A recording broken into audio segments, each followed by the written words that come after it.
animales y una persona, o 3 personas y un animal, o 3 animales, o como veremos en algunas fotos, 8 o 9 animales, la cosa se va complicando mucho. Hay muchos más factores para tener en cuenta. ¿Qué hacen muchos autores? Tienen en consideración el uso final de la foto y lo que hacen es fragmentarla. Hacen cachorritos de 2 en 2, el adulto por un lado, el adulto sobre fondo blanco, y luego lo montan todo junto. Entonces dices, oh, qué foto más difícil de hacer.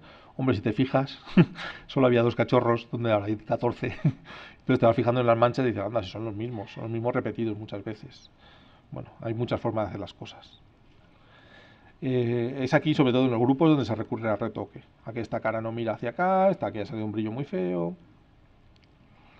Luego, en el caso de niños con mascotas, pues aquí la paciencia hay que extremarla. Es decir, si ya los niños solos ya es difícil, pues y las mascotas solas son difíciles, el niño con mascota es más complicado. En nuestro caso tuvimos mucha suerte en la sesión, pues 2 niños de estos obedientes te sonríen y sonreían, y entonces así todo funciona muy bien. Y la mascota también bastante tranquilita. Luego veremos algunas fotos también, a pesar de lo que hemos estado diciendo, de utilizar teleobjetivos cortos o largos para hacer estas sesiones, el uso de angulares extremos con las mascotas. Veréis esa deformación que se produce, pero que puede ser muy graciosa. Ahora lo veremos.